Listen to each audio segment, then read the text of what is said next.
talker when I get to my feet, but I'll try and stick around the desk for the folks who are filming us tonight. So, yeah, first of all, thank you very much for inviting us to come and talk with you all this evening. The topic or the theme is celebrating our NHS at 70. I'm looking forward to the next 5 years of healthcare in Scotland and the challenges that we face and what we can do to try and alleviate those. I wanted to kind of explain a wee bit, first of all, about my role and the type of doctor that I am, to give you a wee bit of perspective about how I've approached this talk tonight. So I'm a medical registrar up the road in Glasgow. So I'm the type of doctor that you tend to see in hospital when you're quite unwell.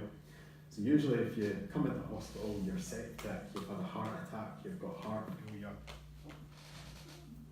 Problems. Oh, sorry, cut out completely. Is it easier if I just talk loud? Can you still hear me like that? So I'm the type of folk who you'd see in hospital if you come in and you're quite unwell. And I'm the sort of doctor who loves to chat to their patients. So I love having a wee blather with folk, particularly when they are sick. Just sitting down, having a wee bit of a discussion around what kind of matters to them. And one thing that I often do is often spend time sitting with people waiting for their families to come around. And I think people find that quite cathartic with a doctor. There's something like being a priest. People tell you things that you wouldn't expect to otherwise hear. It's something that commonly I get told is, what folks' regrets are, what their beliefs are, things that sort of worry them on a day-to-day basis. So I was thinking about what I was going to talk about tonight in terms of healthcare and relating it back to what my patients often tell me. And there was 3 things that really stuck out for me in all of that. One thing that folk always say is they're always grateful for the staff who are delivering their healthcare. Another is that they're always grateful for there being an NHS there. And the third is that they always say they'd always thought, or they'd always wish they'd considered their health a wee bit more. There's always that note of, I wish I had a wee bit more time, I wish I had something else that I could have done, I could have thought about. So when I was trying to sort of pick the pertinent topics to talk around this evening, I took that as my base and thought those would be sort of interesting things to kind of discuss. So what I'm going to try and do is touch a wee bit on healthcare finances without trying to make it sound too dry and too numberish. I'm going to talk a wee bit about NHS staffing as well, and we'll try and pick up on a couple of the local issues round about here as well, which are quite pertinent at the moment. And then the third issue, and one that's really important to us at NHS for Yes, is looking at progressive healthcare policy and what we can do as a society to safeguard health and how that relates to our NHS and society as a kind of wider concept. So my plan is to try and sort of roughly spend 5 minutes weaving through the 3 of them, and then trying to sort of tie it together into a kind of sort of wider discussion. And I hope that through that you'll maybe try and pick up on a couple of points that pique your interest that we can then come back to at the end and have a bit of a question and answer session about. So healthcare finance is the most driest topic in the NHS, and how the NHS is funded and where that money goes. It's something that's really difficult to dissect and make sound manageable, particularly when you're only given it 5 minutes worth of discussion. When I'm trying to break it down, I always think back to that sort of classic example of a wee Scottish woman managing the household finances. I think about my granny. In terms of money into the NHS, Scotland gets a block grant, so the Scottish Government works off a block grant. We get a fairly inflexible figure and then have to decide how we divvy the money up. Scotland decided some time ago to allocate a wee bit more money per head compared to the rest of the UK towards the NHS. And that's for a number of reasons, particularly around the services that we provide, and also something to do with the logistics of delivering healthcare over our geography. You've then got the outgoings of the household, so where the money gets spent. Scotland's NHS has a budget of roughly about 13 million, half of which goes on NHS staffing, and the other half goes towards the services that we all receive. And those are the things that I think we're most kind of aware of when we talk about limitations of service provision, things like that. So we're talking about a system that's fairly rigid in terms of the money going in and the money coming out, and the bit in the middle, the sort of the messy bit allocating what goes where and what goes here, is left mostly to health boards, and they allocate the finances that they're given through the government. Now, the one thing that's always kind of struck me as unusual about NHS Scotland is that it does exist within this bubble a really fixed financial position. So we've got a system whereby we've got a government allocating money to services, but very little ability to react, particularly to sudden changes in those services and the way that those services are provided. There's also very little planning being able to be made through a system like that when you've got a very rigid financial structure. So the ability to kind of put money away for a rainy day is very difficult in those circumstances, and there's been fiscal policies in place to stop that happening, stop the Scottish Government from retaining money in a kind of rainy day fund. The reason that I bring that up is that there was a massive project to healthcare estate financing a few years ago. Many of you will be aware of the sort of PFI initiatives and the way that that impacted on healthcare. What we had was a situation where we had an old healthcare estate, one that was mainly built in the 50s and 60s that needed to be renewed, and which was financed through private partnerships, where the upfront benefit was you got shiny new hospitals, but the backdoor cost was that we were laden with significant amounts of debt, many of which are going to run on for decades still. Now, in a system where we've got increase in demand, we've got increase in cost of living, and an expectation that we fairly pay our staff and that we make the most kind of up-to-date treatments affordable and available to patients, anywhere where you've got a significant burden of debt attached to the back of that service has to be to the detriment of that service. And one of the biggest and best moves that the Scottish Government's ever undertaken was to move away from that policy of PFI financing towards direct financing. And what your end result is things like your new DGRI, I think it's called now. I think you've got the nameplate stuck on it, where you've got something that's been financed prospectively rather than retrospectively through debt to the service, the community that it serves.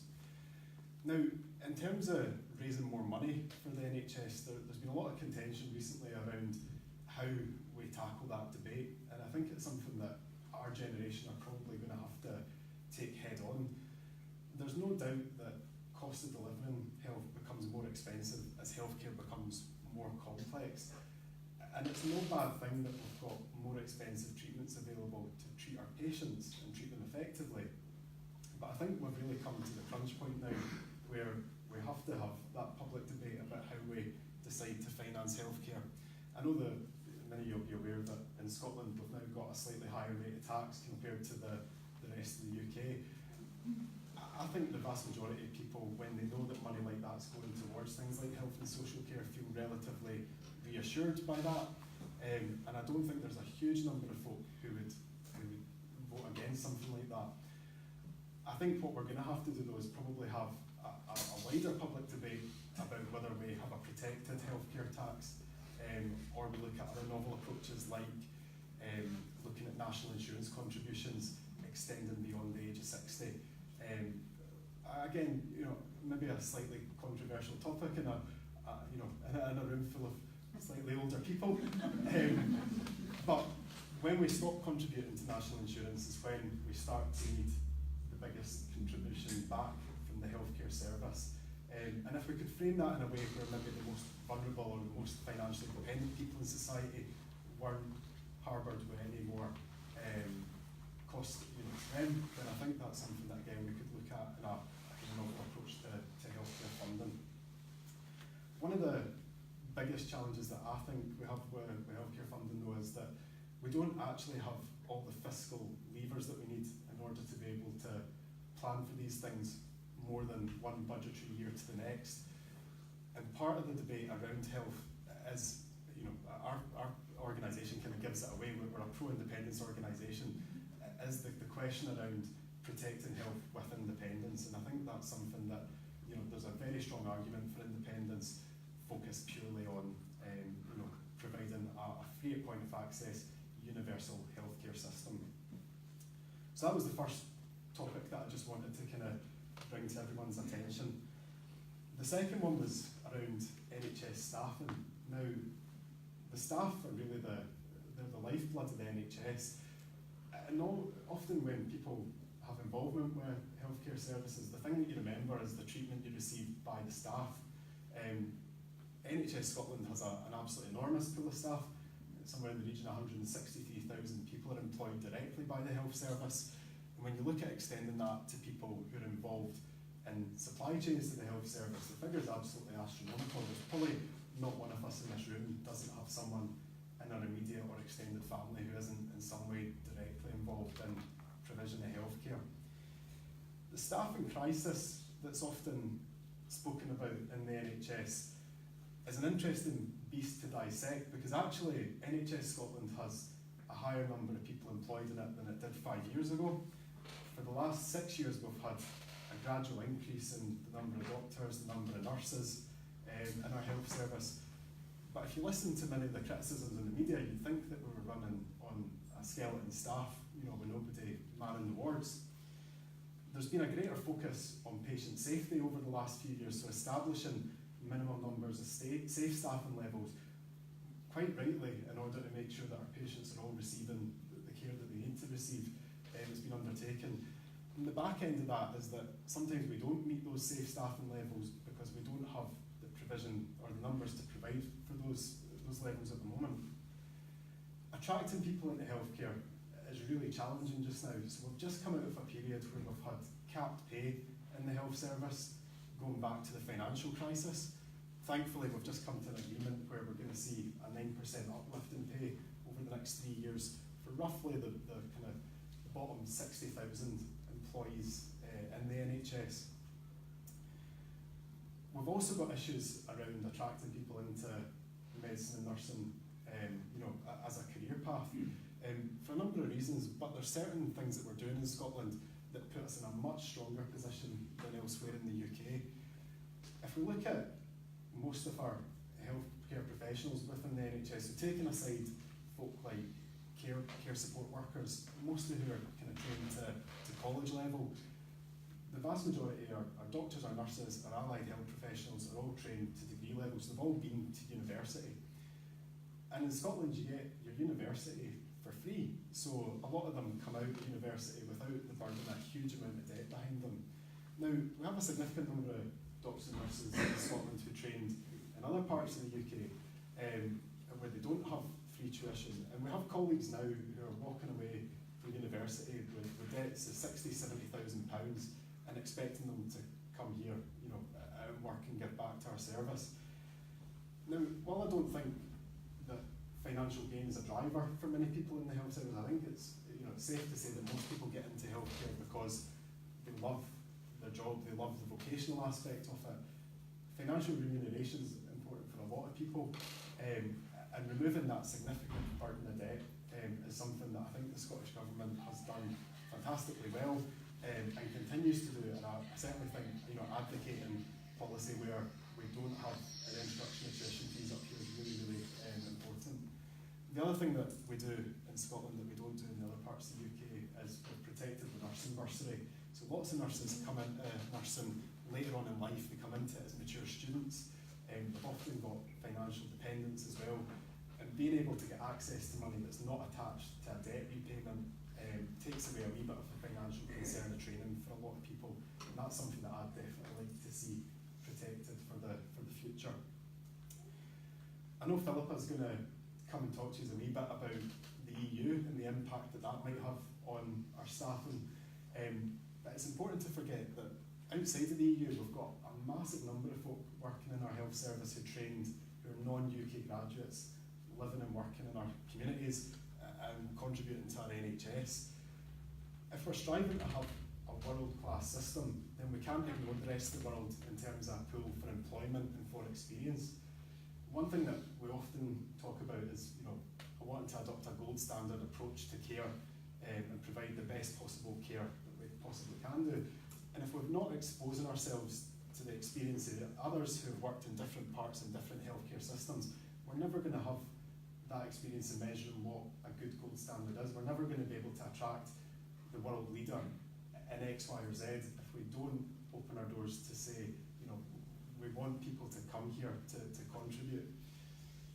I think there was something deeply important about the way that Scotland voted to remain in the EU. I think the massive number of NHS EU staff who work with us, it sent a really strong, powerful, positive message that their contributions feel valid. And certainly, speaking to colleagues who are from the EU recently, a lot of them feel at least reassured that they're working and resident in Scotland at the moment, rather than a few miles down the road south of the border, where the feeling is, that we're not wanted anymore, that our contribution isn't felt to be valuable enough. I was thinking a wee bit about how we approach the idea of retaining staff later on.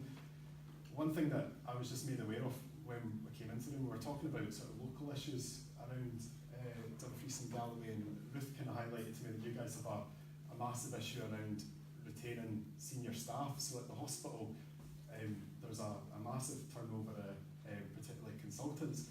I remember, so I actually did a wee bit of training down in Dumfries and Galloway many moons ago, and came and stayed in the grounds of the old Crichton, in the old residential block there. And even then, you're talking 10, 12 years ago, there was a huge number of locum staff working at the hospital. And I remember back then, it was a really pertinent issue that often the consultant who was on 1 week wasn't the consultant you'd be seeing the next week. You might be interested to know that there's recently been a commissioning, a research project, I think by the Royal College of Physicians, who was leading it, looking at how we sort of change people's job plans, particularly senior members of staff, to try and encourage them to stay in healthcare. And that would be something that would definitely benefit an area like Dumfries and Galloway, where you've got a high turnover of staff. But part of the reason why people move to areas like this is that they're naturally beautiful, they've got a good quality of life, and you can understand when people want to take a wee bit of a step back from the front door and have a slightly easier time at work. Another area where we've got a massive issue, but which we're making really positive strides towards fixing, is around GPs and GP recruitment. Certainly, the picture's not as bad in Scotland as it is elsewhere, but there are certainly problems with recruiting to general practice. It's really interesting because I remember, only a few years ago, we used to joke in the hospital, if someone moved from the hospital to GP, we joked that they were taking the easy way out, they were going to the camera life in general practice. Knowing what I know now, I would say the absolute opposite is true. I think general practice is an absolute grind of a job, and the people who do it have terrible hard workloads, and do an amazing amount of things behind the scenes that's not just directly related to provision of clinical care. There's certainly programmes by the Scottish Government in terms of looking at things like golden handshakes to try and get people to come to areas where GP recruitment's been a bit slower than elsewhere. And again, I think there are positive steps towards trying to get people down here, people in the door, so that they realise what a nice community, what a good place to work it is, and want to establish their kind of family life down here. The third area that I wanted to touch on, and this is something that we at NHS for Yes are sort of pushing forward as our kind of most important policy for healthcare, is this idea of kind of health and society, and how we link health to different areas of policy domain. I'll give you a wee example of something like this in action. Years ago, you might remember, talking about 10, 15 years ago, there was a report by the World Health Organization that called Glasgow the stabbing capital of Europe, and Scotland was the kind of the murder capital of the developed world. We used to have a massive problem with knife crime, particularly around the West Coast, and when a report like that comes out, important bums and important seats suddenly sit up straight and have a think about how they're going to tackle an issue like that. Scotland took a really novel approach to it. So rather than treating it like a criminal issue, as a justice issue, we decided to try and approach it from a public health perspective.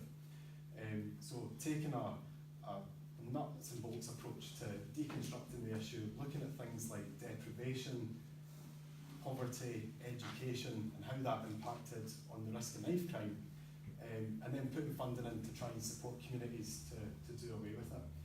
And actually last year, 2017, was the first year In Scotland, there was no young people who died as a result of knife crime in the whole of the UK. So in Wales, Northern Ireland and England, there was all deaths directly relatable to knife crime, but there was none in Scotland. And that's a massive achievement for healthcare policy, particularly in such a short space of time. You're talking over 10 years. What we'd be advocating would be a framework, health in social policy or health in all policy domains. What I mean by that is trying to take issues like health and look at how you can apply it to different policies. So if you take something like transport policy, looking at how do you make transport greener, knowing that in places like cities we have massive numbers of people who are hospitalised every year because of issues like pollution-related lung disease. How do you take something like education and implement healthcare policy into it so that you're providing the next generation of folk with all the information they need to make healthy choices about diet, lifestyle, education, etc. I think if we could take policy and elevate it like that, if we could somehow manage to work health into policy, would really be revolutionising the way that we think about healthcare.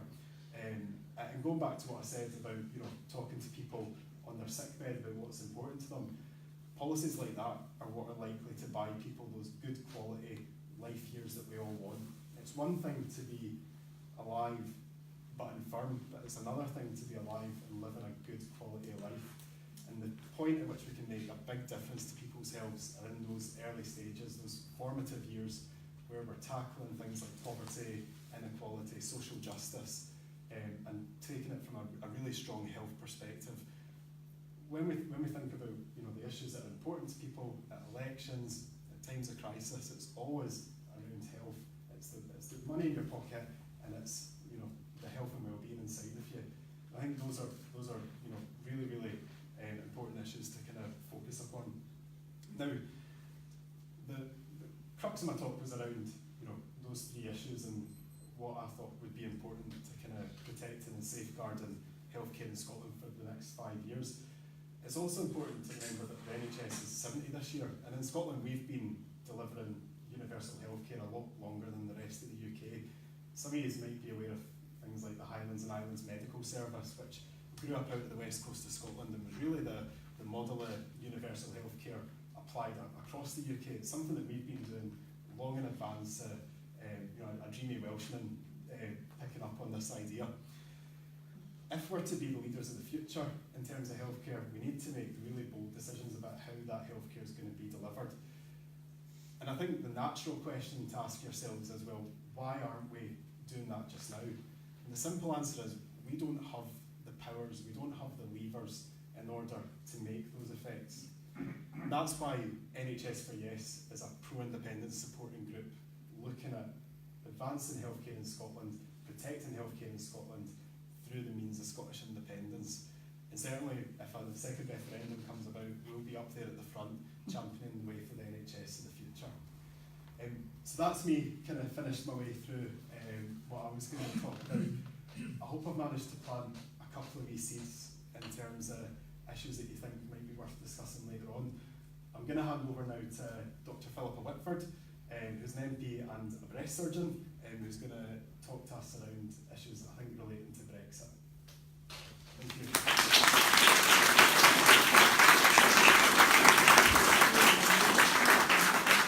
Thanks very much, Mark. I know that in lots of social situations, and I certainly in lots of social situations, try and avoid the B word for as long as possible. Because the problem is people are all wandering around going, I'm fed up with hearing about it here in the news, I've turned it off. And one of the problems is people think it won't affect them. People, what we hear in the news, what we hear in politics is trade, customs, business, tariffs. And people are thinking, well, I don't run a business, it's not going to affect me. Or I run a business, but I don't export, so it's not going to affect me. And the problem is it's already affecting you. You know, in 2015, the inflation rate was 0.3%. By 2017, it was 3%. Now, okay, we're now down at about 2.6, but that's almost a factor of 10 in how things are climbing. And it's not evenly spread. There'll be certain things that we import that are already costing us more because the pound is weakening. But what hasn't been considered, and it really struck me, I have to say, I asked a question in Prime Minister's question time last January, and it was about the European Medicines Agency. Now, you may or may not have heard about it, but it's an agency that allows brand new drugs to go through one licensing process for the entire of Europe, for 500 million people. And what it has meant is that new drugs, like new cancer drugs, are launched in Europe at the same time as America, because it's a huge market and it has a system to make that process easy. And the problem was, when the Prime Minister stood up to answer, she largely opened and closed her mouth like a goldfish, and came up with a few platitudes about how important the life sciences industry was, and the pharmaceutical industry, and patients. Whereas what I'd asked about was, Australia and Canada get new drugs 6 months to a year after us because we're in the EU. How do we prevent that delay? And that really struck me. If she doesn't know what I'm talking about, issues of Brexit and health are not on her desk. And although they're starting to creep in, it's still the case that all of the focus is about trade and not enough recognition of how Brexit will actually impact on our health, on our NHS. Now, the number one is workforce. As Mark said, workforce are the lifeblood. I know you're celebrating your nice new hospital, and that's brilliant. But in actual fact, a hospital doesn't fix you. If there's no staff there, you might as well turn up and admire the shiny floors. But it won't do you any good. And yes, we use drugs and machines, but if there's no one to work them, we can't deliver the health care. And actually, more and more treatment is not delivered in hospitals anyway. It's actually delivered in your home or through your GP or in your small community hospital. But it's delivered by people. And therefore, workforce is absolutely central to the NHS. And it's actually the biggest challenge of all 4 UK NHS services. Now, we're not just in as bad a place. The nurse vacancy rate in England is 2.5 times Scotland. They've nearly 40,000 nurse vacancies. They have almost 100,000 NHS vacancies overall. But what have we got? We have a 90% drop in EU nurses coming since the Brexit vote. 90%, i.e. it has dried up. They're just not coming because they don't feel well.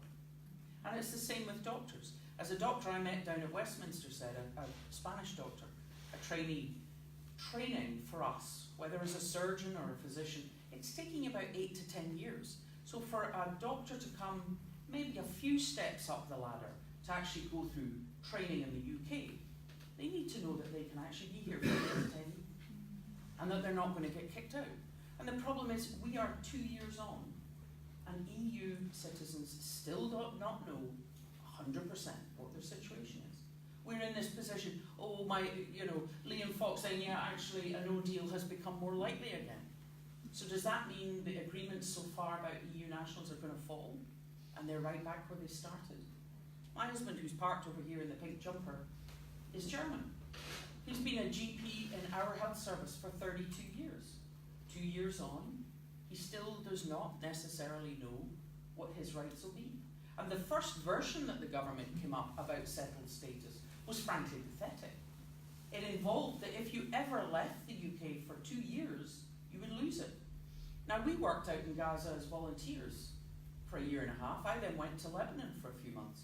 Well, if we were doing that in later life, would that mean we'd lose our right to live here?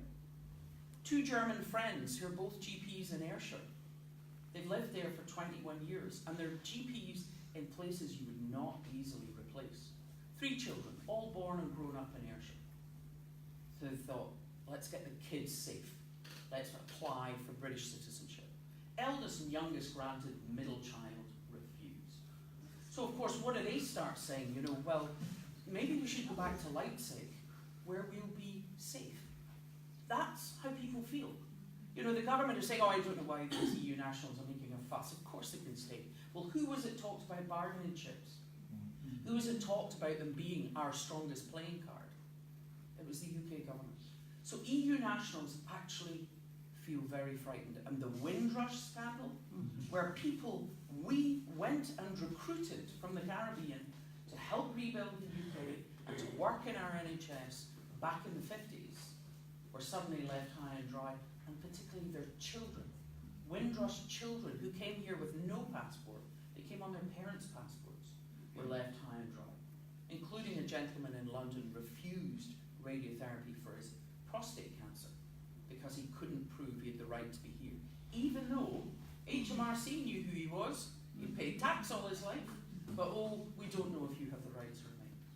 So we need to understand why people are leaving. And as Mark said, the speech by our First Minister the morning after the EU referendum, and I have to say I was never more proud of anything she said, when she spoke to EU nationals and said, you are welcome, you are part of our community. So they feed back in any survey, we do feel welcome in Scotland, but we're not in charge of immigration. We're not in charge of whether they get to stay. So, you know, us being nice to our neighbours and not shouting at them because they speak Spanish in the street, not wearing t-shirts like I saw in London, I voted leave, why are Poles still here?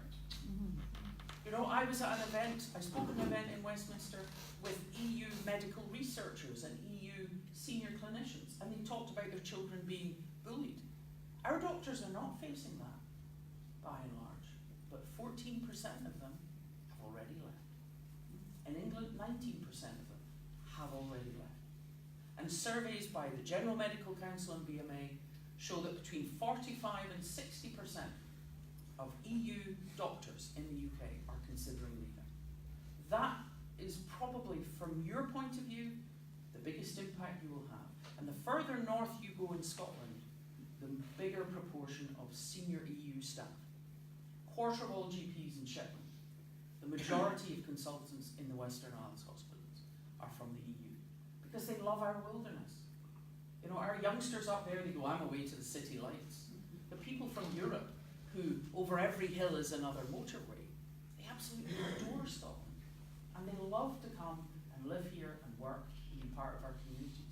And right now, they feel very, very nervous and very frightened.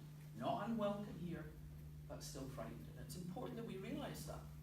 Mark touched upon, you know, that we have doctors from all over the world. Well, between December and May, we reached what's called the cap on Tier 2 visas. That's skilled professionals.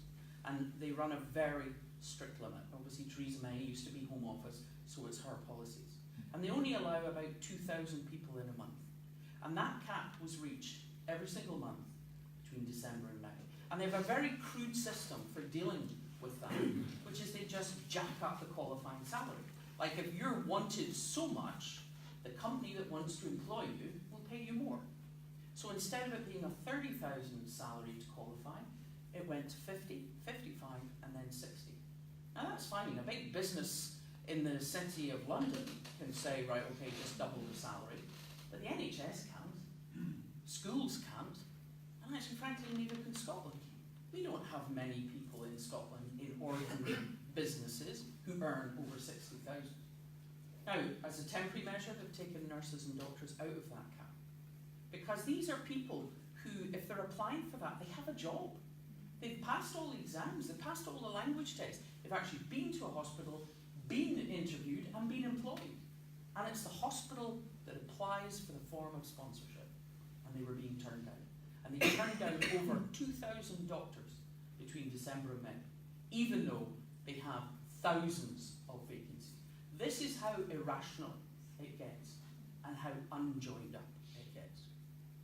Now the problem is, it's not just about trade. The EU has never just been about trade. A lot of it is about cooperation. So talking about things like the European Medicines Agency, we're coming out of that.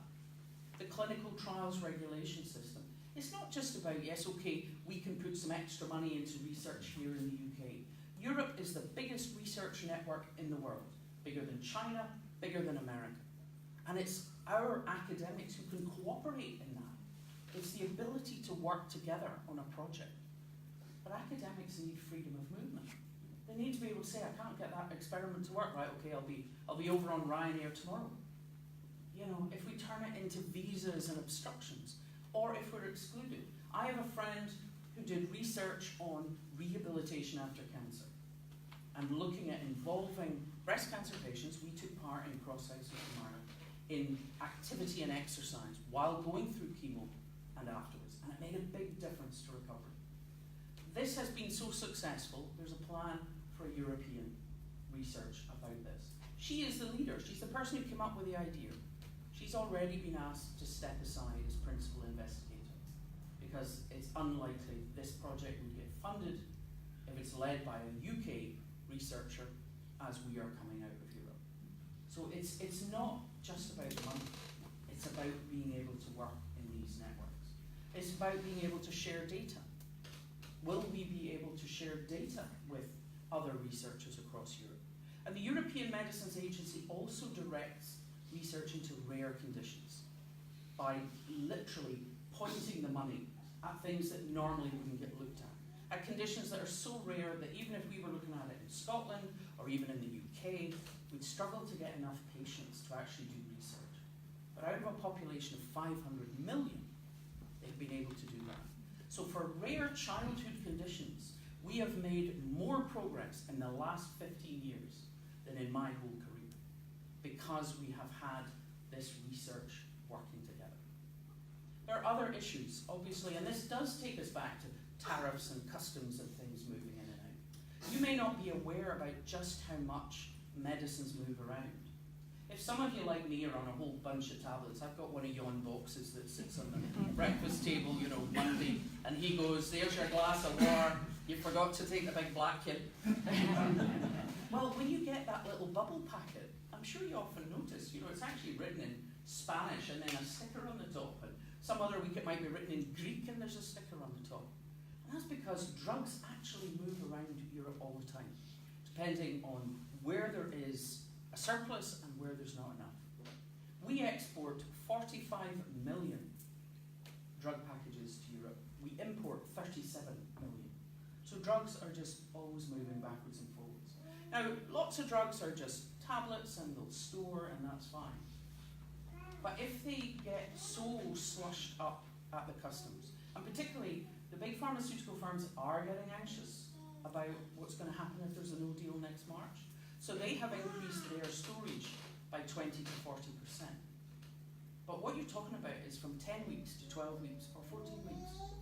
They don't have warehouses and warehouses of drugs. It's like aerospace. You've maybe read in aerospace or car manufacturer this phrase, just-in-time manufacturing. And what it means is you don't have warehouses of chemicals.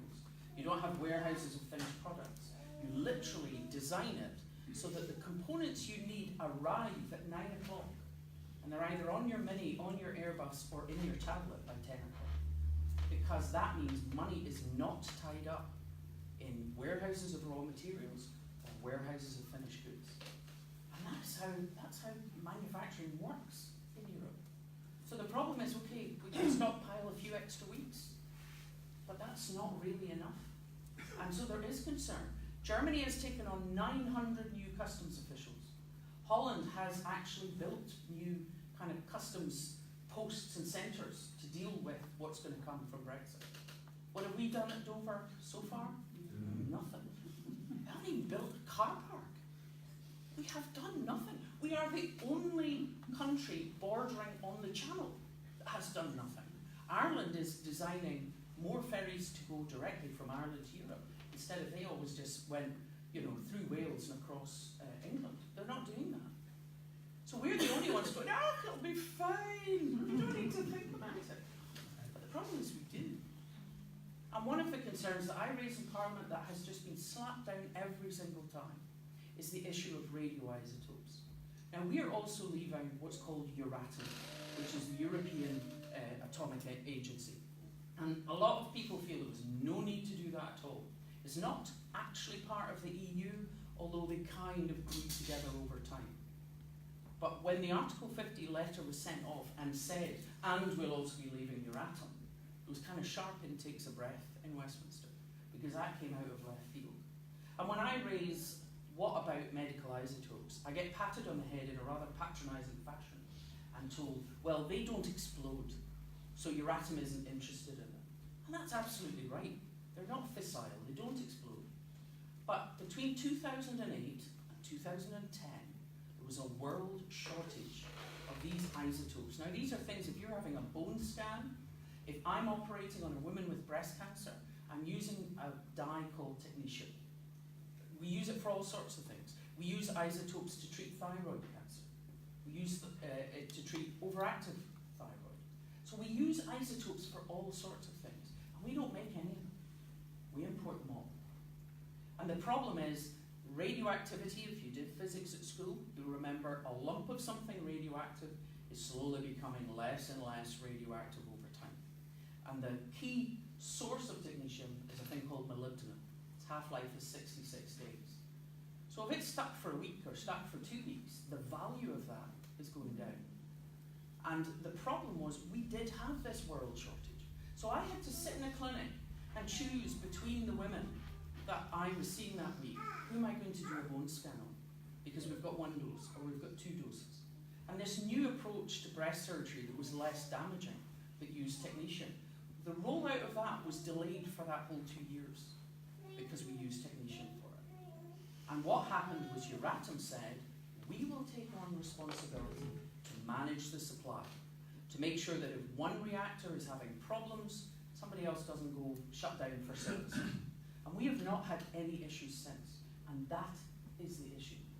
Euratom now owes us nothing. So yes, we can go out and buy it in South Africa, we can buy it in Australia, it's available on the world market, it'll probably be dearer, it's going to travel further, so it'll have decayed more.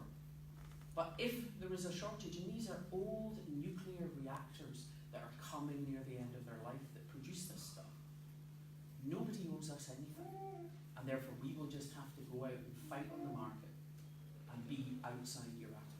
And these are the things that have just not been thought about. The benefit we've all had because of Europe's strict rules around public health, around health and safety.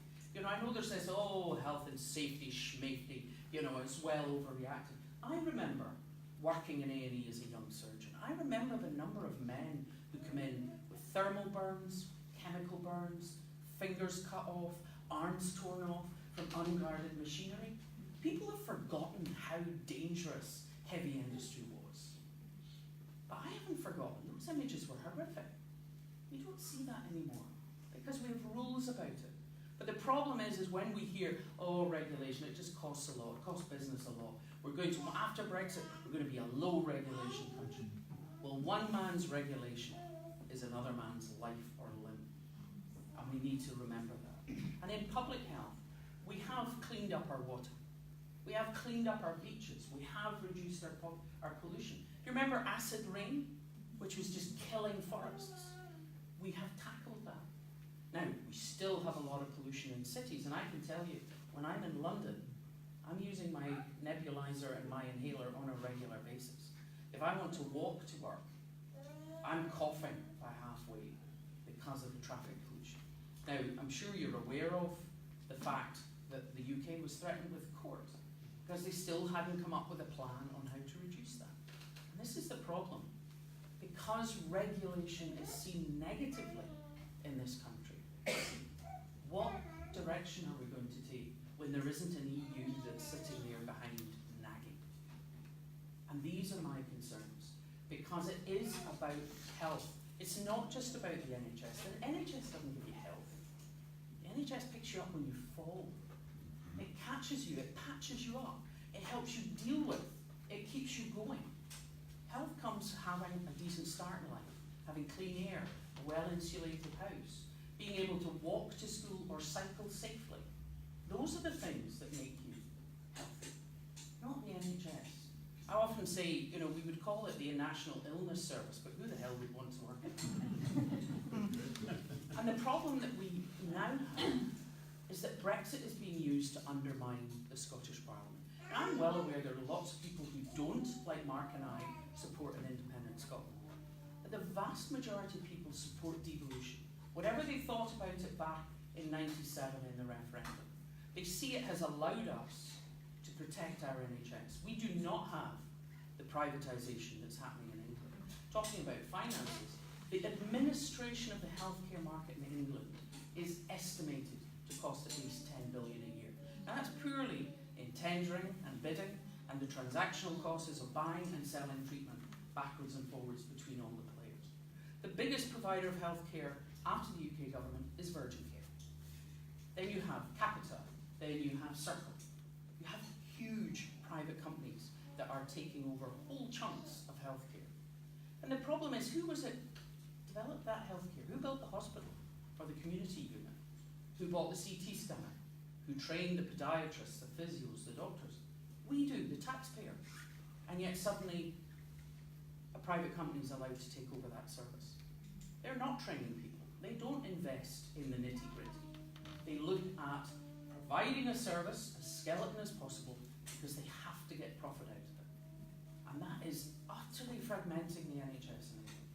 I mean, the waste of money is terrible, but the fragmentation, if you are competing with each other, then you're not cooperating with each other. And that is why, for the money we have, NHS in Scotland provides so much more. You do get your prescriptions free, and that's because it means people take their drugs. It's estimated that up to a third of scripts down south are not collected. But people go in, and I've had this from someone in the Royal Pharmaceutical Society saying, people come in and go, excuse me, what are the most important ones? Because it's £8.60 a pop. Now yes, you can buy a season ticket, but you only commit to a season ticket when you know you're going to need all of that every time. When you're in the transition of, it's a wee blip and I'll be fine. You don't do that. It took me a long time to commit to a season ticket. And when Hans was working as a GP, he said you had people who could only afford to take the 3-month ticket because it was too expensive to buy the year one. Okay, we've got direct debits and monthly payments and things now. But it still is charging for healthcare. You have people who are having to pay to get their second cataract done. Not to go off and get it done privately because it can get it done quicker. To pay £850 to the NHS to get their second cataract done. To pay for their second hearing aid. All of this is creeping in. They don't have Child Smile, the dental programme that has reduced fillings and decay in Scotland by 24%. And let's face it, we have rotten teeth in Scotland. But it's improving. In England, it's going the other way. 40% of children can't get a dentist because they don't have any system and they don't actually put money into dental care. And yet that leads to ill health. That leads rotten teeth when you're a young person, to a loss of confidence, to difficulty getting a job. These things are connected. It is health in all policies. It's not just in little silos. Free personal care. There's a big debate about the need for free personal care in England, which we already have and we've had since 2002. That makes a difference. It's really expensive. But if you look at it in the round, it's been estimated by 2 think tanks who looked at it this year that it's probably still cost effective. Because what it does is it allows our older citizens to stay at home, in their own home, which is frankly where all of us want to be. Not in a care home, and certainly not stuck in the hospital at £300 a day. So it is important that you have the power to do these innovative things. But the problem is we always eventually hit a brick wall. All the talk about medicinal cannabis, like for these wee boys with terrible epilepsy. We don't control that. I was one of the doctors in Westminster pushing that would change. And eventually we managed to get it changed. It was taking a long time. They're trying to get a drug administration room in Glasgow because the drug deaths are soaring. We can't. We don't control drug policy. And when we have asked, when we have explained, my colleague Alison Thulis explained what it is they want to do, we just get told, no, that's the law. Can't be having anything to do with drugs. And yet, taking that health approach to violence transformed Glasgow. Taking a health approach to drug use, we do the same. Our prisons are full of people who are there because of drugs. You don't do drugs if you're happy. You do drugs, damaging drugs, because you're miserable, because your life's hellish, because you live somewhere awful and you see no hope of any change. It's all connected. And the biggest driver of ill health is poverty. And that's the thing that you have to tackle. And we don't have the levers that control poverty. We're regardless of what Gordon Brown said last week about how we should just tax you all extra so that we could try and mitigate what was coming from Westminster. We don't get to control poverty. Scottish Government's already spending 70 to 80 million a year paying the bedroom tax so that no one in Scotland pays the bedroom tax. But you can't do that. That 70 to 80 million should be in education or child health or better housing. We can't spend our time like that. Now, what we're having in these 24 powers that are going to Westminster instead of coming here, the so-called power grant, is that powers that were the ultimate level was the EU. And the EU is all about having a level playing field. They would never use weasel words like not normally. Theirs is about making sure it's in black and white, it's legalistic, it's in 28 languages, there's no room for misinterpretation. That's what they're about. These 24 powers, if you actually look at what they are, food standards, food safety, GM crops, fracking, food labelling, including geographical indicators like Scotch beef, Scotch lamb, Scotch whisky, they're all about doing a trade deal with America. These are the things that America have said have to change if they are willing to do. And I've read their demands for a trade deal. And it includes that they must be allowed to sell their whisky as Scotch. They do not like geographical indicators. So our food and drinks industry is massively threatened by such a trade deal. But one of the ones that's in there that really frightens me is public procurement. Why should Westminster suddenly take power over how we procure services for public services? Yes, okay, I understand there are rules across the EU about a level playing field. But in the UK, it's not a level playing field. Because at any point, when the 4 countries are negotiating these frameworks or how we do anything, the UK government, who negotiate as the English government, say for farming, they can stand up from the table and say, okay, enough, we are the UK government, this is how we're doing it. And the problem is, just to use the example of farming, less favoured area, meaning hill farms, rough land. England has less than 20% less favoured area. Scotland has almost 85%. Wales, over 80%. Northern Ireland, over 70%. So you have 3 countries where the vast majority of their land is hill land and less favoured area. England has a tiny proportion. So Michael Gove's already saying, yeah, we're not going to do any direct farm subsidies because we don't need that. Well, I'm not sure how our hill farmers, croppers, sheep farmers are going to manage with that. And the problem is that there always comes this point where the English government, whether it's discussing procurement, discussing fishing, discussing agriculture, can stand up and say, this is how it's going to be. And what we've already seen is a fishing white paper that came out just before the summer with no discussion with the Scottish government. Oh, there's no power grant. But yet you've just put out a white paper on how the UK will do fishing, and it does say there'll be no direct subsidies to fisheries without discussing a devolved area with the Scottish government. So they won't shut the Scottish Parliament down, but we're in real danger of it being eviscerated. And when I challenged David Mundell on it, his comment back was just, Westminster is sovereign, Westminster can overrule Hollywood at any time. And that means not just on the 24 powers. That's him staking the claim that on anything, Westminster could overrule us, whether on devolved, reserve, or whatever. So all that we've gained, all the innovation we've managed to do around things like patient safety or being more proactive with the baby box, with free childcare, with free personal care, with protecting free tuition. All of those things could be taken away at any point. And I also, obviously, as an SNP MP, I believe in independence. I believe that we're in a position that when we see how Scotland has been treated over the last 2 years, we are in the position that if we don't go forward, we're actually going to be going backwards. And I think that Scotland will be given a choice on which future it wants.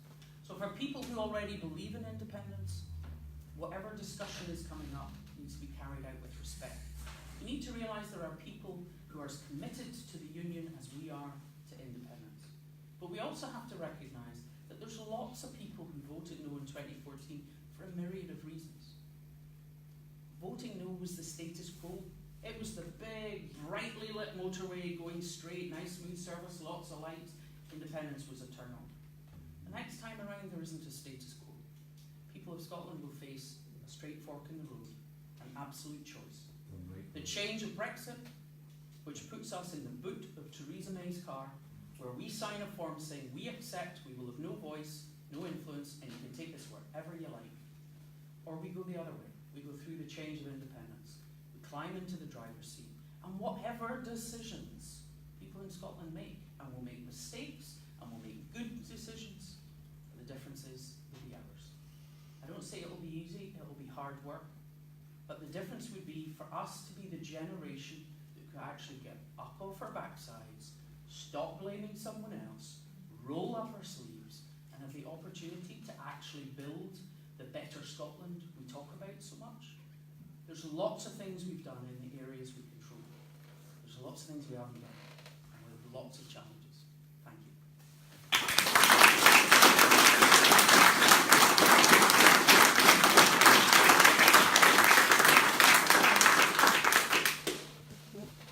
Okay, now you've all just been sitting there while you've been sweating and getting dry, so now you have to kind of do this kind of exercise where you put your hand up there and ask a question. Not a question as much, but I feel now that the yes thing in Scotland, it's a bit like the lineup for the start of the Formula One race. You've got the engine revving, the clutch is engaged, and you're just waiting for that light. As soon as that light goes, independence. Well, can I say you shouldn't be waiting for a light? You know, it won't be any whenever it comes. And Yeah. I'm glad I'm not the person having to make that decision. You know, it's not going to be a 2-year campaign. It'll be a short campaign. You need to be talking to each other now, and you need to be talking politely, respectfully. I hate when I see people being rude on social media. You know, do you really think you convert people by shouting at them? So I call this the year of conversation. People should be talking and thinking. And I know lots of people in and around medicine who voted no because they thought, yeah, that, you know, that's a safe, don't rock the boat, let's do, we know what that is. And they are so shocked and gutted at Brexit. And then how we've been treated in Brexit. We voted to remain. We're not in the room, we're not at the table, our government are not represented in any of the negotiations. They put forward a compromise deal with Scotland's place in Europe that we would stay in the single market and customs union, but yet stay in the UK. That was just binned. So, you know, there are a lot of people who are either changed their minds or open to change their minds. So to me, you know, whatever side people are on, whatever side people started on, you know, we have to have this discussion because I see the contempt and, you know, coming from surgery, coming from the NHS, sitting on the green benches and listening to how Scotland is described, how it is dismissed. You know, the idea that we are going to influence the direction of travel when the movement is to the right, I don't think that's going to happen. And therefore, I think we have to have a choice, and everyone will have a vote. Everyone will have to actually educate themselves, find out, and make that decision. It's interesting because I think, I don't know if it was your experience, Philippa, you were obviously working up here when the independence campaign was in the kind of throes of the... Oh God, yeah. But in my experience, a lot of the senior clinicians in the NHS were quite firmly committed to no at the time. And I think you've touched on some of the kind of decision breaking things that have probably happened in that period, particularly around Brexit and the impact on research. And I think, you know, if you look at senior clinicians, a lot of them are involved in clinical trials, a lot of them are very clued up about you know, the impacts that Brexit is going to have on healthcare. And I think we're going to see a massive shift because of Brexit. Yeah, no, I mean, I know senior colleagues, and as I say, who have changed, some to actually support independence, some just to be don't know. You know, there's people who are just, well, I'm willing to rethink. Gentleman in the navy jacket. Jim Bell has been far from Lockerbie. Like the NHS, I'm 70. Thanks very much. So what was your date of birth? How close were you to this? I must say, I'm just worried now if I'll get another 7 years. You look fairly fit from here, but then again, my eyesight's going. So. Must be up. My question really is about the proposed named person. And, the workload just now on public services, we all know is absolutely terrible. And surely what's being proposed is going to exacerbate that problem from my perspective in terms of teachers, medical profession, etc.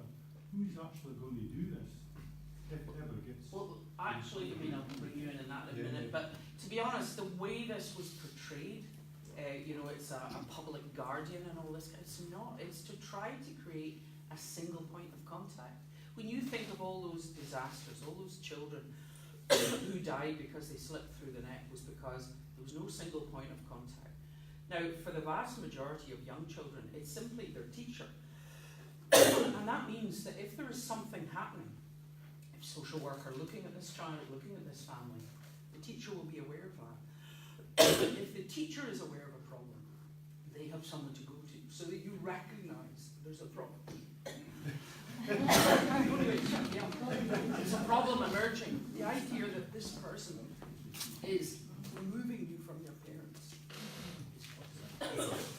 I'll quickly while Philippa recovers. Sorry, I had that. Give that effect on all of them. I come at it from a slightly different perspective, only from personal experience. So at the moment, my husband and I are adopting a wee boy, so we've got a huge amount of social work involvement with us just now, and we'd be one of the kind of key groups who would be affected by the named person if it was to come in.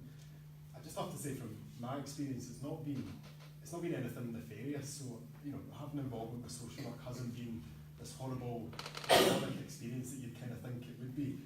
And there is probably part of that in this equation, we're the good guys. We're the ones coming and taking custody of a child who's had difficulties. But I have to say that I think as a protective measure for children, if we're talking about tackling problems about poverty, inequality, child health, there has to be something different than the system that's in place at the moment.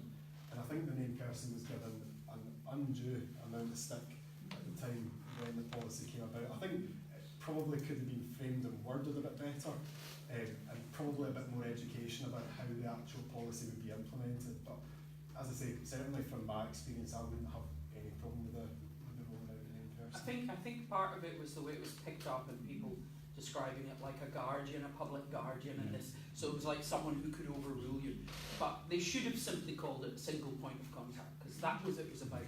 So that someone was aware that, oh, there's that and there's that, and actually they're a bit quiet in school. This all adds up to something. And the problem is what you had was a lot of people going, well, we should just focus on the people who have problems, the people who are poor, or where we might make presumptions that there could be problems. But let me tell you, there is abuse in middle class, well-off, well-dressed families. And that's the problem, is people kind of go, oh, child abuse, that's them. That couldn't possibly happen among us. And unless you have something that is wider, that's trying to spot it where it isn't obvious, then you're missing it. And that's exactly the story. I know people, I have dealt with people, women being abused, hit below the neck, so that it would never show, from middle class families. So this is what the National Guardian, the kind of basically was about, is trying to simply have you have the named person, and it's nearly always a teacher, and it's just a single point of contact. Start with you. No, you first. No, you were up first. Oh, on you. Sorry. Work it out among yourselves. I'm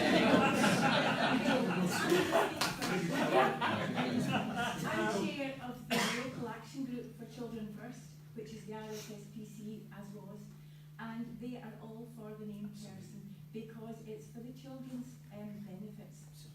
It's not taking powers away from parents at all. It's to look after the child. Absolutely. I mean, every single children's charity, every single medical group involved in children supported it. It was the fact that this was then, I mean, I don't know whether it would have been the Daily Mail or whatever, but it was very much being turned into they are coming for your children. But it's not. It's literally that in all those horrible cases that we've seen, there's always been that question at the end. Why did nobody notice? Why was no one aware of? And it's to try and have this single point of contact. So, Yeah, I was just going to say on the named person thing. When I was growing up in the 50s and 60s, the teacher was the named person. You didn't have to ask if there was a problem in the class or a problem with an individual. The teacher would spot it and would deal with it. It changed in the 60s, 70s with the teacher strike. Things changed fundamentally at that point in terms of education for young people. But the more general point I wanted to make was something you said about how all of this is portrayed. And that's a big issue that I've got just now. The way that the media, and even social media, portraying everything, it's having a negative effect on people out there. Most of my friends, well, none of my friends are here. That's an example. I've got a reasonably wide circle of friends, 30, 40, 50. Okay? None of them are here. They're not hearing the kind of thing that you're saying or that Mark's saying.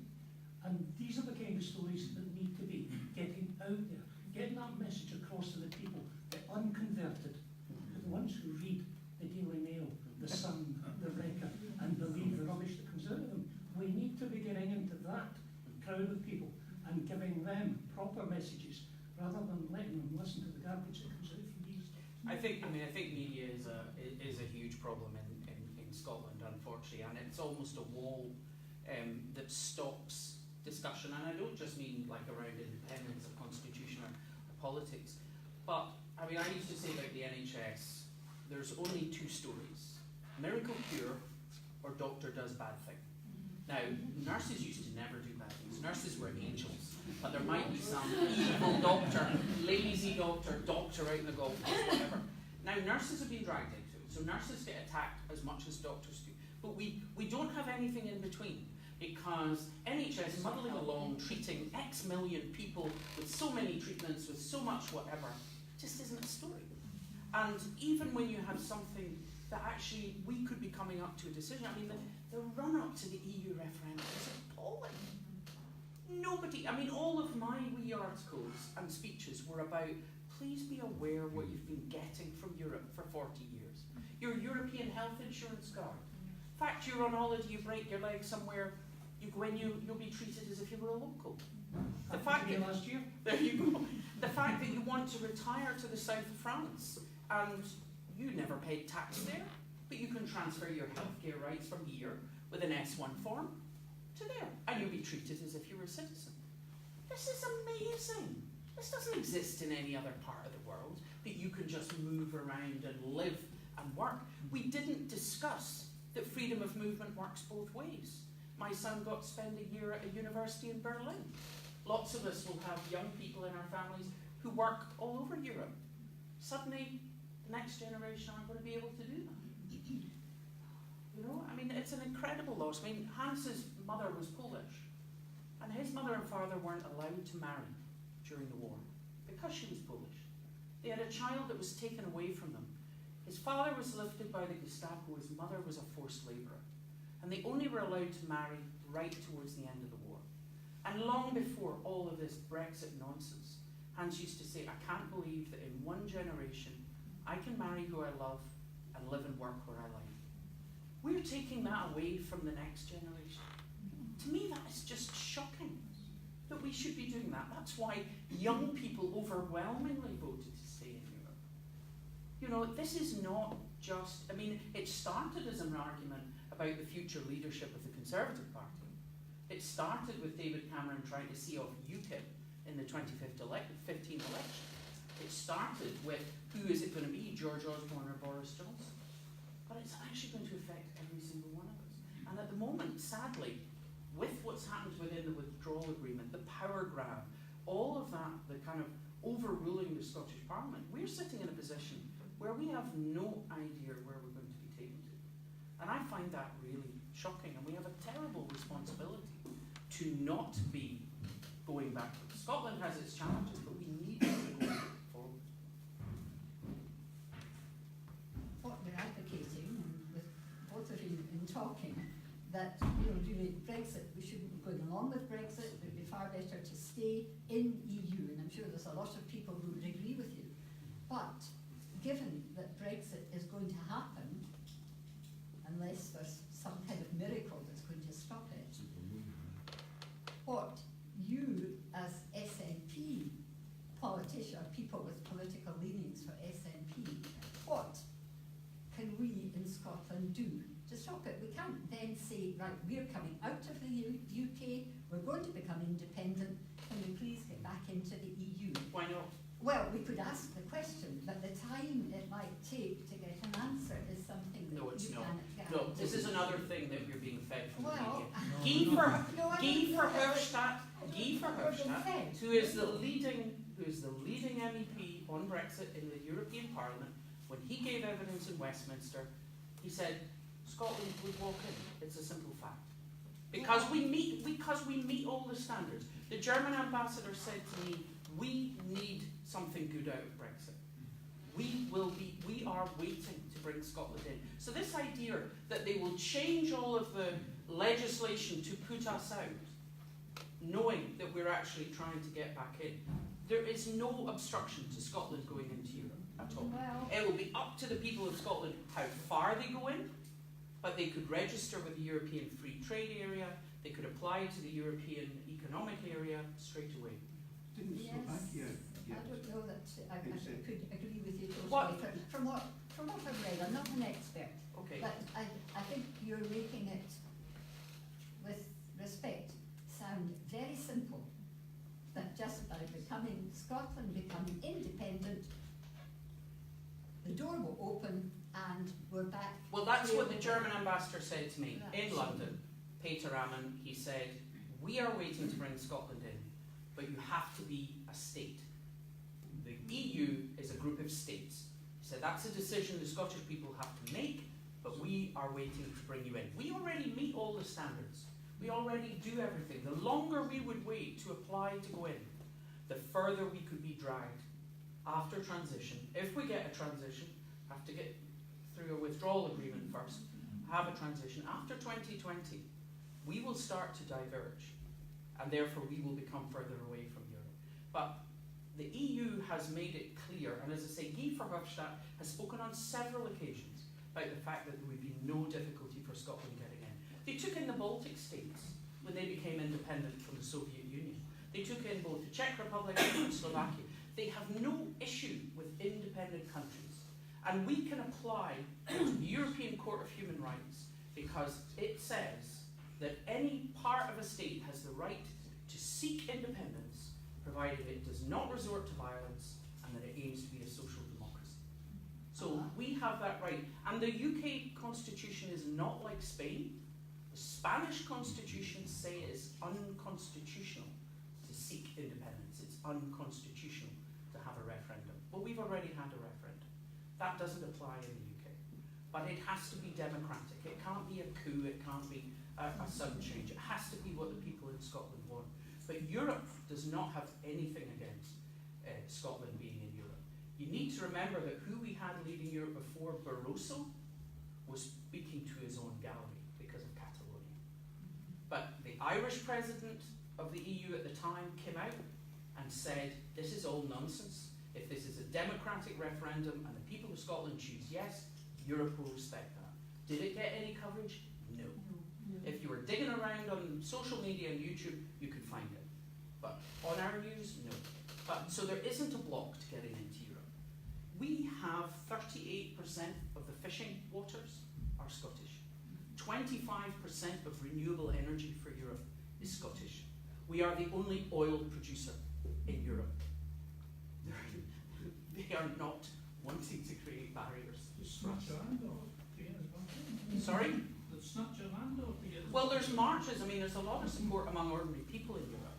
Again, no coverage, but there's been marches in Amsterdam, Berlin, Dusseldorf of people saying, you know, bring Scotland in. My German relatives didn't get it in 2014. They had just unified in 1990. Why on earth would you want to divide a country? The UK is so, you know, pleasant and balanced and pragmatic. Why would you want to leave? Well, as I would say, we're not leaving. We're not laying charges along the Solway Firth. We'll be exactly where we've always been. But we're in charge of one half of our lives, which is delivering public service. We're not in charge of our economy. And the problem is, it's It's a virtuous circle. You need it all. That's all it's ever been about, self-determination. When they saw the blue and yellow map, they rang us up and said, suddenly we get it, but it's different. And that's what I've had from German politicians. And when I went in a delegation to Berlin after the Brexit referendum, that's what they said. You know, we suddenly realised that Scotland is different. So this idea that we're being told that we'll be out in the wilderness for years and years and years and not allowed into Europe, there isn't a queue. It's a matter of meeting the standards. We already meet all of those. So in actual fact, they recognise that completely, that the easiest way for Scotland to come in, bringing all of its energy supply, is to actually come in before we are changed, before we are dragged further from European regulations, and then it will be hard. Economically, we could never survive. As an independent country, well, Jim, you're out. Go and get some antibiotics surgery, Jim. Economics. there's a lady here wants to answer you, but I don't want this to get. I know I'll let it come to this. I just want to make a point to this lady here. There was a discussion in Europe last week whereby the European Parliament were talking about a possible way for Scotland to be put into a holding pen. Yes. If Brexit was to go ahead, and if we were to choose to hold a second independence referendum for Scotland, that they would be prepared to put Scotland within that holding pen, pending the outcome of that vote, so as we wouldn't have to. Well, the German ambassador said to me that even in transition, so from next March until the end of 2020, which meant we hadn't changed any of our standards, they would take us in out of transition, but it wouldn't be an issue. I was just, thanks, I was just going to ask a bit more about EFTA. I'm not sure everybody understands about EFTA. Would Spain have a veto on withdrawing EFTA, or is it much more likely? EFTA's not the EU, so But Spain doesn't. we trade with the EU and the part of the It single doesn't market. matter, they can't keep you out of EFTA or out of the EEA. But Alfonso Zastas, now there's been a change in the Spanish government, but he was the foreign affairs minister of the Spanish government up until the spring, and he came out and said there's no question about Spain vetoing Scotland coming into the EU, because they don't see Scottish independence and Catalonian independence as the same. So the only countries that would vote in it would be Norway, To go into- Iceland. Yeah, well, the veto is when you're going in fully into the EU. And as I say, the Spanish foreign minister made it clear that Spain has no issue with Scotland coming in.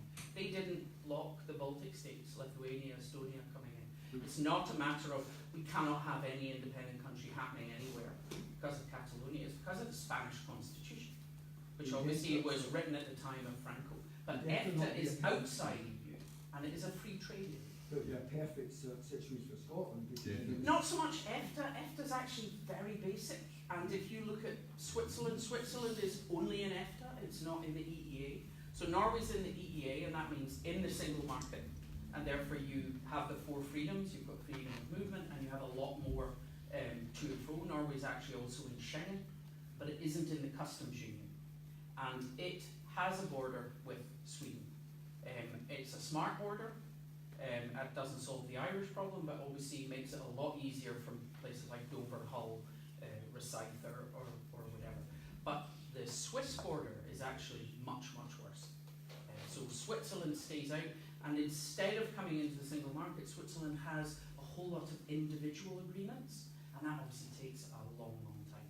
Now, there are people who, 62%, the majority in Scotland voted to be in the EU. And one of the things that people have to think about in the future is, do you want to just be in the EEA like Norway, or do you want to be all the way in the EU? And that's a discussion about the differences between the two of those. But on a 62% vote, the biggest damage is being outside the customs union and outside the single market.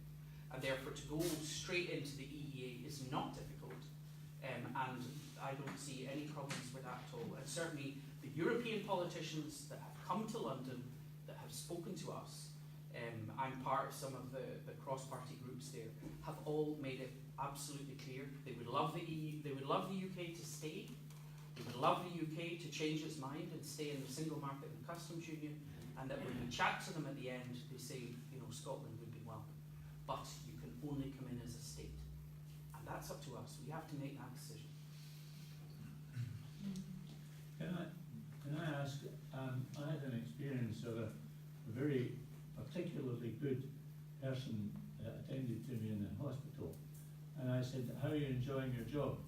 Have you passed out your degree in London University? He said, yes, I'm very delighted. I've got my doctorate. And I said, oh, that's good, we'll be able to have you then. He said, no, I've got to go away. I said, you've got to go away? Why? Because he said, I'm not paid enough up here. I can't meet the restriction of me being here to work. I don't earn enough money. I said, you're joking. Why didn't you go to the bosses here and tell them to up your pay now that you're a particularly high-ranking technician? He said, I've done that and nothing happens. So he said, I have to go to London where I can get a salary that's, if I get this right, something like £3,000 a year more than I'm currently earning, doing far less. Well, that would maybe be someone working privately, No, because, no, it well, wasn't. He was working for our local hospital. as a consultant? No, as a trainee person who had built up a particularly high-ranking piece of equipment, and we had the ability to use it here. Well, The next person that came had to be imported from Ireland, and he said he was only over for the day. well, can I And tell the you? next person came from the Philippines. Well, can I tell you, can I please respond to how far you've gone? You can come back after that.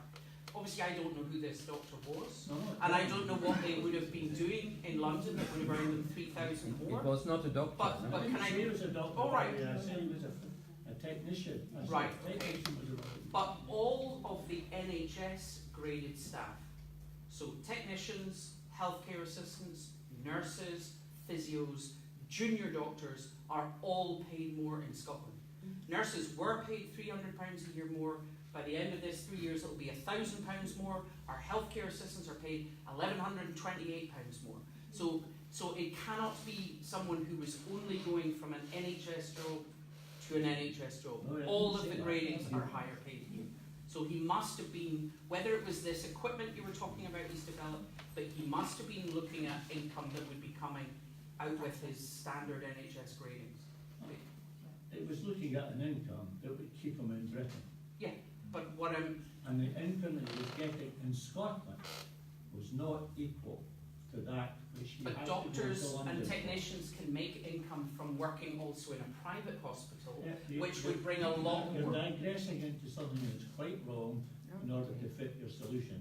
I'm telling you, Oh, can I ask you? that was what happened. Look, are you able to give me any idea of what kind of person he was or what his kit The was? boy was from the Philippines and he Uh-huh. had built up a very high regarded piece of equipment in the place. Did what? He was a radiographer effectively. I think, I don't know, correct me if I'm going down the wrong track here, but I think it's kind of relating to what you were saying earlier, Philippa, about the tier 2 visas and the thresholds changing. So it sounds like the chap was from the Philippines, is that right? Yes. Yeah. And he wasn't getting paid enough here to meet the threshold To to stay. stay. He didn't meet the threshold. All I said was that he built this up Yeah. from something particularly almost inadequate in relative terms to something that was now highly prepared. And he had been the person who'd gone along with it and built it up for the hospital, largely for the hospital. It sounds, I mean, it He sounds as could though not get enough Well, income. but that's what I was saying to you earlier, that we don't control immigration, and I can tell you, not having control of Didn't say immigration. anything about immigration. But you just said he was from the Philippines. He has to maintain a tier 2 visa, and between between December and May, if you were from outside the EU and you wanted to maintain a tier 2 visa, instead of it being 30,000 a year, that ranked up to being 50, then 55, then 60. We can't just suddenly go, oh, we're going to lose a radiographer, we'll pay them 60,000, and their colleagues are earning 32,000. You can't do that in the NHS. No, no. So he may have moved to London, but what was bringing him the extra income in London is either that they were paying him as an agency. If he was working as an agency radiographer, working wherever people wanted, you can earn a much higher daily rate. But working in the NHS as a radiographer, we pay our radiographers more than NHS England does. So yes, he will have had other income opportunities in London that he wouldn't have here. We don't have huge amounts of private medicine, and we try not to have so many people working for agencies and being paid £1,000 a day, working beside another nurse or a radiographer who's being paid a quarter of that. But the actual NHS grades, pay grades, have been higher in Scotland since 2008 than they are in England. So if he was only going to work for the NHS and nothing else, that wouldn't have made any difference. Working for an agency or working privately, yes, of course, there's far more opportunity. But why did they change the level of money that you needed to have a Tier 2 visa? That's the thing that's wrong. That suddenly, for skilled professionals to be here, earning £30,000 a year wasn't enough. Suddenly they had to show they could earn 60,000. That's what's wrong, and we don't get to control that. Who are the power brokers in the NHS? This cuts down to a lot of things again that you read in media. You've got, you know, the consultants, the medical professionals, and you've got the managers. Where does the power lie? Is there an issue there? There is. Be honest. No, there is an issue there. And I'm a lot older than Mark, so I kind of remember it when, you know, there was matron, there was the nursing officer, there was the consultant committee. And we started to get a small amount of management, and some of that was quite positive, and then it just burgeoned. I mean, it just grew like topsy.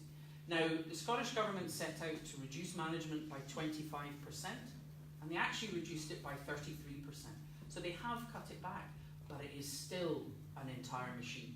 And I don't think there's any consultant who would say that they have the influence as a consultant now that our consultants had when we were juniors.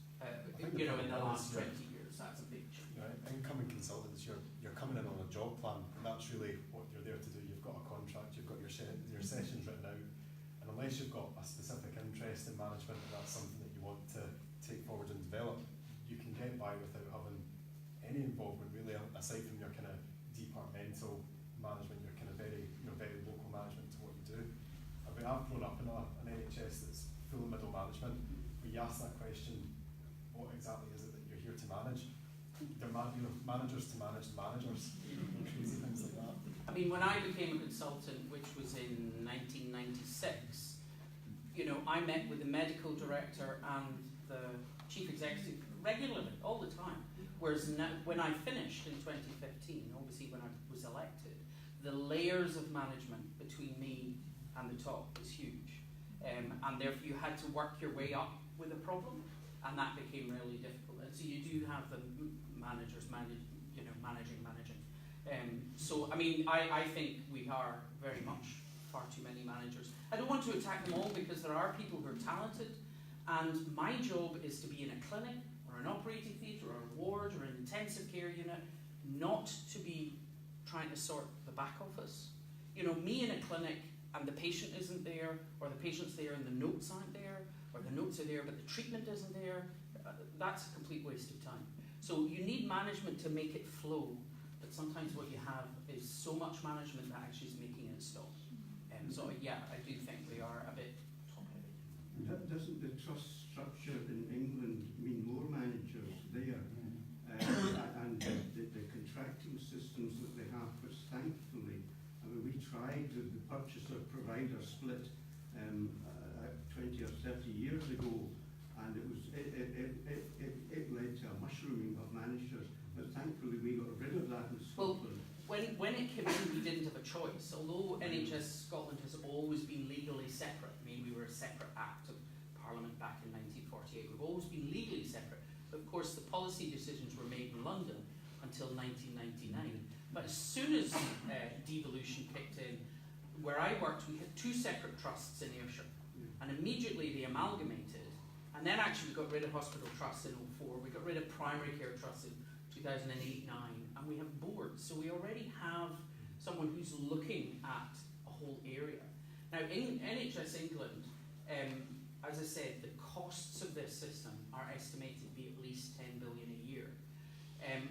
The problem is, I mean, in Nottingham, there was a tender. It cost the NHS £600,000 to put together their bid, and then the private provider pulled out, so all that money was wasted. But now actually the private provider is interested again. You know, the sheer amount of money wasted by the NHS having to go and bid for a contract is utterly appalling. And to me, it's, as I said, it's actually this fragmentation that's the problem. Now, NHS England is actually about to go through yet another big reorganisation. They've been designed into 44 areas, and they talk about creating area-based services that would be integrated. Now, I think that's the right track, but they're not going to get rid of outsourcing to private companies.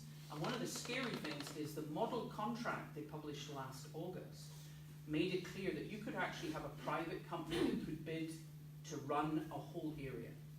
So that would be, you know, FOIs wouldn't work, they could hide behind confidentiality, and you'd literally have a company like Atos deciding what treatment you get in the Priest and Galloway equivalent. And that is utterly destructive. And the problem is, of course, after Brexit, we do know that things like the NHS are going to be offered up on a plate to try and get an American trade deal. Some of these American companies already have little tendrils in NHS England, but you know, they will be wanting to come in and take over whole chunks. And you know, if you pay any attention to the media that comes from south of the border, you will see that while we celebrated NHS 70 in London, it was an enormous rally of thousands of people going, "Save our NHS." That's the phrase used there, because they see it's actually being pulled apart and put up for sale. And while we face the same challenges of increased demand, we're all getting older, we're not aging terribly well, we need to do what Martin was talking about. We are short of workforce, and money is definitely tight. What they have in England is one hand is tied behind their back by all the energy that is wasted within this healthcare market. It just makes no sense if what you believe in is a public NHS. I'll give you a quick example of commissioning gone mad in England. Many of you might be aware that the structure changed to include these clinical commissioning groups, which were essentially groups of GPs who were allocated the pot and who decided how the money was divvied up for the regional health services. When I was down, so I did a bit of training in Manchester, and when I was down there, the clinical commissioning group took the diabetic service, which I was training in at the time, and moved the specialist diabetic services from secondary care in the hospital into primary care, which on paper is a fantastic idea because it takes things away from a hospital setting, it's slightly cheaper to run. But what it meant was that as a diabetic trainee, I suddenly lost access to diabetic clinics. So I had consultants who had flexibility in their job plan in order to be re-employed by the primary care trust to deliver the care. But as a medical specialty trainee, my contract was tied to the hospital, and I had a 6-month period of being a diabetic trainee who couldn't access diabetic clinics for training because of a clinical decision around commissioning. But if that had been put out, Virgin Care particularly take on a lot of community services, private companies don't train people because it's expensive to train people. You know, it's the NHS that trains people and then they get taken over and used by the private company. These clinical commissioning groups, a lot of the talk, Jeremy Hunt used to say a lot of the time, well, we've put the power in the hands of the GPs. Well, I did a freedom of information of all 211 clinical commissioning groups in England, and actually less than 20% of the commissioners are GPs now, and actually it's only about 50% are even clinicians. The other half is already management. So this whole idea we're giving GPs the power to drive the NHS is actually just a strapline. It's not reality. And what it has done, all the doctors who worked during my time, what we worked to do was to break down postcode prescribing, so that it's not that, oh, you live there, you can have the drug, and if you live there, you can't. In England, it literally divides down streets, because one CCG is paying for that, but you can't have it here, but this CCG will pay for that, and you can't have this treatment. And we spend huge amounts of time discussing these kind of things down at Westminster. And the problem is, they're not willing to unpick the Health and Social Care Act that they passed in 2012. They have already even begun to see the damage it's done themselves, but they're not willing to go through the loss of face of actually saying, you know, actually this is pulling NHS England apart, we need to roll back. And they could, they could roll back and try and get the principles and the integration and the cooperation, but they're not willing to. We live in Gretna, so we can access care in Carlisle or Dumfries, and it's actually twice as far to go to Dumfries to get the care. How would that affect us if we separated? Wouldn't have any impact at all. We already pay if you go to Carlisle. I, as a breast surgeon in Ayrshire, we did the screening cases right down to the border. So I had patients from Gretna and Annan and so on.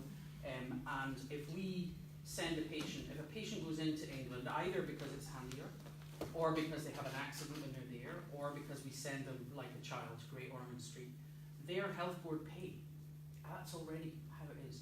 There's patients who come from Southern Ireland to get treatment. So it wouldn't change it at all. You don't get it for nothing. The Priest and Galloway pay for your treatment in Carlisle, and that would continue. So it wouldn't make any difference at all. It's just health and social care, because I don't know much about the system internally. I don't work in healthcare, but I can only respond as 2-3 years ago, I lost my mother, and towards the end of her life, she was in a cycle of having falls, being admitted to hospital, in and out of local community hospitals, and things like that. And it was at the time of the integration, and she just seemed to fall through the cracks totally.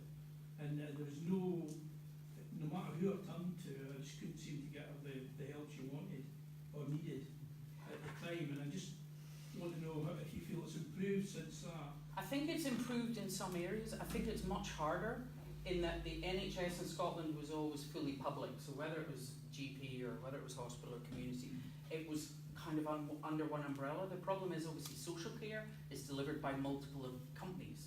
So you're actually back to the problem that they have with the NHS in England, which is you've got different providers who are competing, you've got contracts, you're back into that whole space. So I would say integrating health and social care is much harder than integrating all of the NHS was. There are places where it's going forward really well.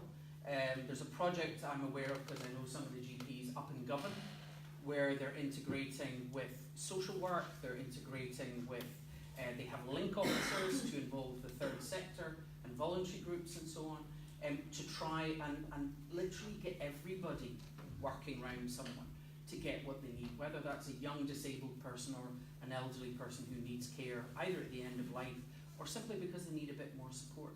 So some areas have made huge progress in the last few years, but I would say it's one of the big challenges that we have, and it isn't easy, and it's not going to be easy. It's certainly been touted as a model for healthcare across the globe, hasn't it? I mean, I think there was a WHO report not terribly long ago looking at health and integrated care worldwide, and it did highlight Scotland as one area where we're certainly moving ahead in the right direction there. I mean, the commonest phrase I hear from UK charities in Westminster is, but you're so lucky in Scotland.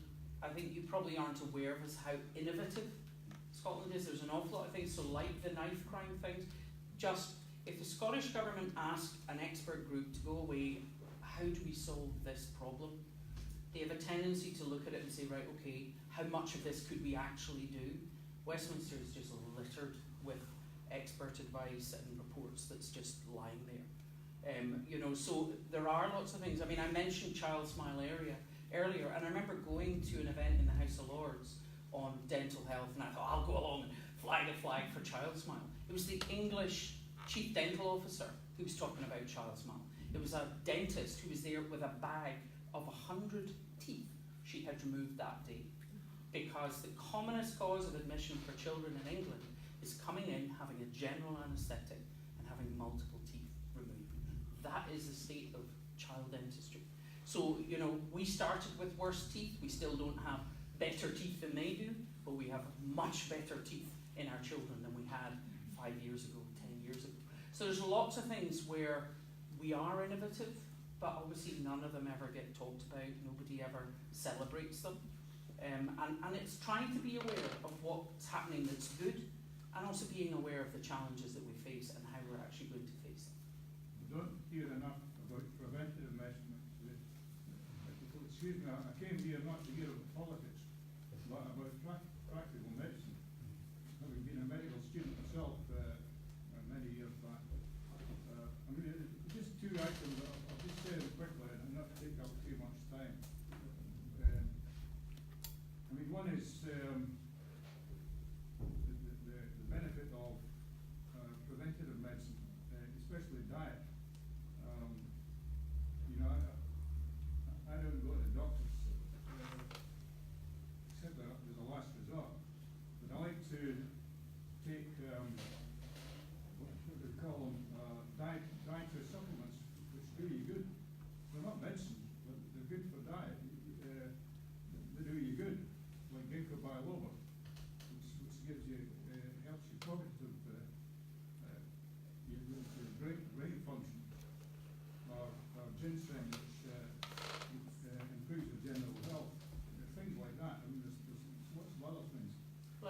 find actually Mark and I both did talk about health and all policies. It's not even about giving medicines, whether that's vitamin supplements or whatever.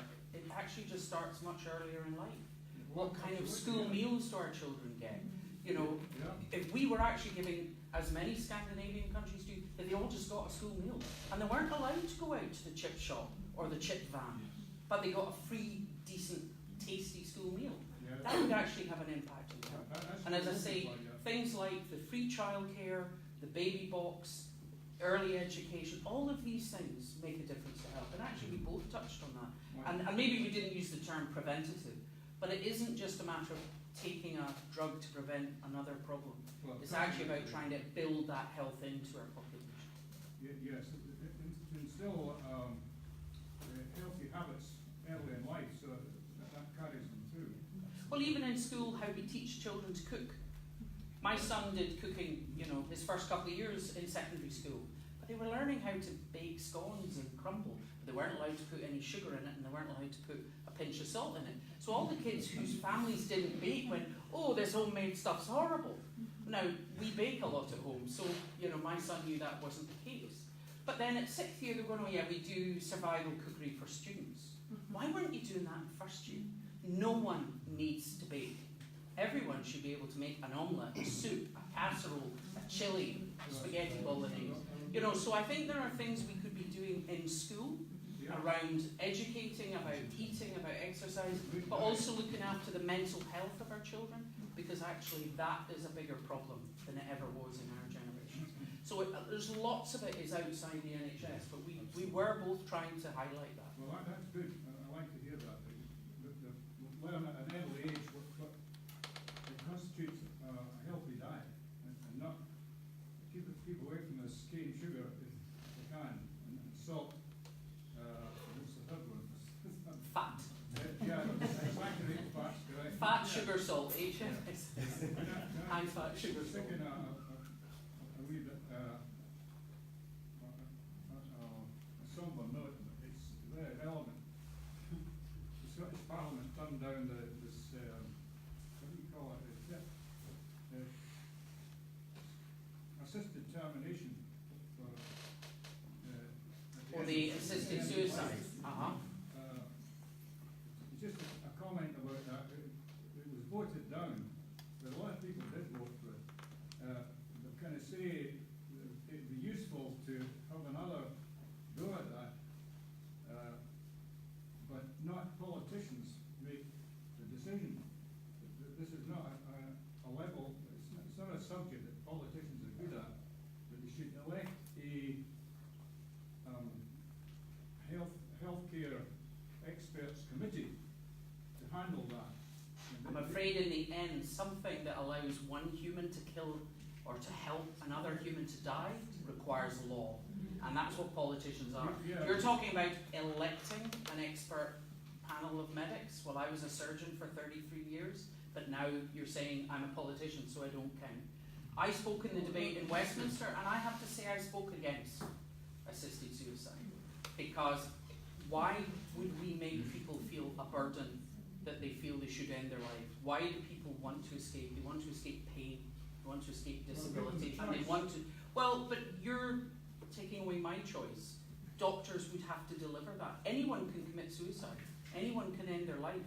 But assisted suicide is saying that the professionals whose job it is to try and save your life and improve your quality of life now also has a duty to end That's it. the point. You see, when a person, an elderly person reaches that point where they're on life support, But life support, that's no quite... quality of life. Yeah, but that's quite a different thing. There is no requirement to keep someone on a ventilator or to operate on someone who doesn't want it, or to do an operation that wouldn't work. What you're talking about is someone who is not dying, saying, actually, I've had enough. I want to be able to die. That's what assisted suicide is. There's so many cases, you know, I would say that the majority of public opinion, these people should be... I'm sure this topic will come back round, but the majority in Westminster was clearly against it, and the majority in Hollywood was. And in many focus groups on the topic, At the start, they are for it, but when they look at what the problems are, who is it going to apply?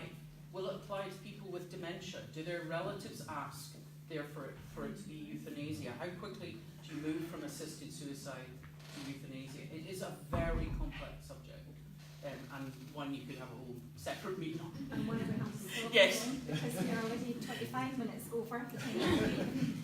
So no tea and coffee. There's all sorts of fat, sugar, salt. We will have tea and coffee and biscuits for everybody. May I take the opportunity to thank both you as representatives of the medical profession for all the stuff that you do for all of us, and everybody we know that you never get thanked for. Thank you also for coming along and speaking to us. Thank you to everybody for coming as well.